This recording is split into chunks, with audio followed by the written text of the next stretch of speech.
Alexander Pantoja versus Steve Erceg. Steve, he's only been in the UFC 1 year. This is going to be a lot of pressure for him, and Pantoja's been in those situations before. Jose Aldo versus Jonathan Martinez. It would be so sweet to see the King of Rio get it done in Brazil. One more go round. If I had to pick right now, I'd pick, okay, boys and girls, we're back again with another vid.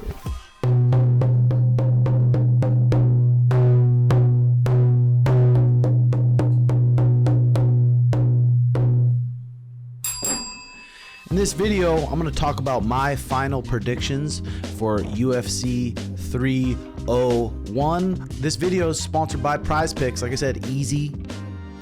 Download it. You can pick more or less on your favorite players in the NBA, NHL, UFC for the chance to win 100 times your money. Available in 30 plus states, also Canada. For the fights, it's real fun. You can pick more or less on strikes, more or less on takedowns, more or less on fight time, and win yourself some easy cheddar. PrizePicks, use code Timbo, and they'll match your $100 deposit bonus. Throw in $100, they'll give you $100 free. For my picks, PrizePicks, code Timbo, I'm going to pick more than 70.5 significant strikes with Alexander Pantoja, and then I'm gonna do more than 2.5 takedowns.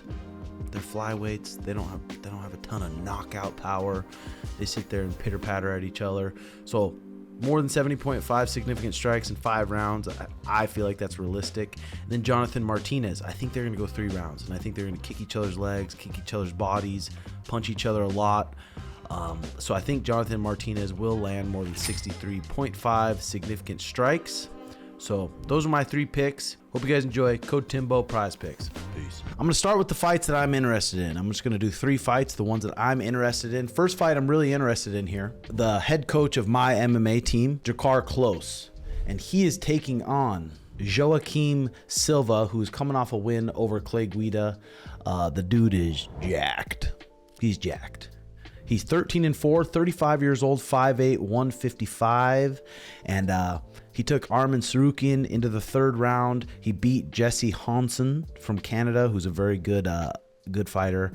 And he's coming off a win over Clay Guida. But Drakkar, I tell you what, Michigan State champion in wrestling. He's one of the strongest 155ers you'll ever feel. I've been training with him for close to 10 years now. And when you feel his hips, you feel his pressure against the cage, he's very strong. Joaquim Silva, his opportunities to win are going to be counterpunching. He likes to back people up, throw big hooks, throw big overhand rights. If Drakkar can stay composed, stay smart, keep his chin tucked, there's a good chance he's going to whoop this dude's ass. Drakkar is coming off a 3-fight win streak here. He slammed Joe Selecki right on his dome piece, knocked him out cold. Joe Selecki locked up a nice armbar on him. Drakkar, like I said, strong at 155, surprisingly strong. You don't think, once you feel him, you're like, holy, how is this guy a 155er? Sometimes walks around 190, he's a big kid. Picked up Joe Selecki like a feather, boom, slammed him on his dome piece, knocked him out. Before that, he beat Rafa Garcia, and then he TKO'd Brandon Jenkins. Drakkar is 6-1. He's 6-1 in his last 7. Drakkar, I definitely think he could make a run for the title. 5'8", 156, just had a newborn. I think it's his first time traveling out of the country. Traveled to Brazil last Saturday, and everything's going smooth. So I'm excited to see Drakkar whoop this dude's ass. Let's go, Drakkar. Next up, we got the one I'm probably most excited for on this card. We got Jose Aldo versus Jonathan Martinez. Jose Aldo's 31-8, 37 years old now. His last fight was August 20th, 2022. Okay, so it's been a minute since he's been in there, and that was against Merab Diavalishvili.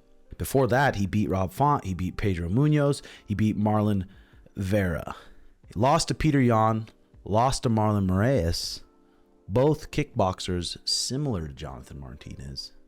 Jonathan Martinez is 30 years old, young buck in his prime, 19 wins with 4 losses, but he's on a fat win streak. He's going to be coming in there with a lot of confidence. His last fight was October 14th, 2023, not that long ago, and that was against Adrian Yanez. TKO'd him with leg kicks. And remember how good Adrian Yanez was. Everyone's like, this is the next guy. And then Jonathan Martinez whoops his ass. He beat Said Nurmagomedov in a decision, another animal. He beat Cub Swanson, TKO'd him leg kicks. He beat Vince Morales, Alejandro Perez, he's on a good streak here. This kid's a stud. He's someone to watch, definitely. 5'7", 135 pounds. If I had to pick right now, Jose Aldo's been out of it. He was retired for a while, probably chilling. It would be so sweet to see the King of Rio get it done in Brazil, one more go round. Like I said, you never know what's going on with these guys in their fight camps. You never know what kind of injuries they're dealing with. You never know what kind of weight cut they're having.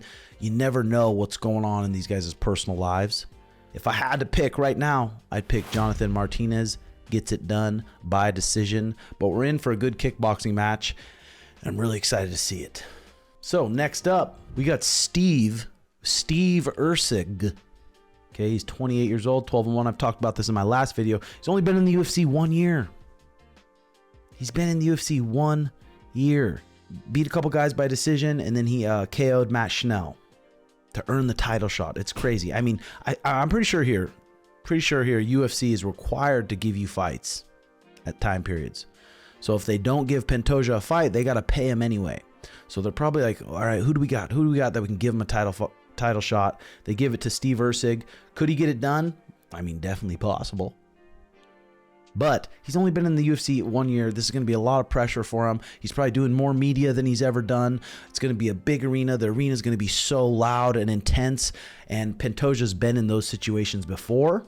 He's coming off a good streak against good guys in intense moments, big moments, a lot of pressure. He's been in the title shots before, title fights. So if I had to pick right now, I'd pick Alexander Pantoja.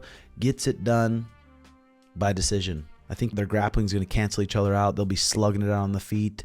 I'm looking forward to the fight. Not like a big fight, like, whoa, I can't wait. But I'm looking forward to it. It's probably going to be a good battle. Both these guys are very skilled, orthodox guys that like to throw down.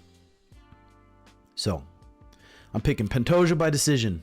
I'm picking Drakkar Klose by finish, TKO. And I'm picking Jonathan Martinez by decision. Real curious to what you guys think about this. These fights. Who do you got? Who you got? You got the King of Rio coming back, getting it done? We'll see. Hope Jose Aldo brings back his leg kicks. That's going to be a good leg kicking battle there. I saw in the embeddeds and countdowns, Jose Aldo's doing a lot of traditional Muay Thai. So I think we're in for a real treat in that fight. And that's my picks for UFC 301. Hope you guys are enjoying the channel, especially all the new people. Thanks for watching. Hit that like and subscribe button. Also follow me on Snapchat, Tim Welch MT. I'm Snapchatting my whole days, trying to give the people some laughs. So hope you enjoy it. Love y'all. See you soon.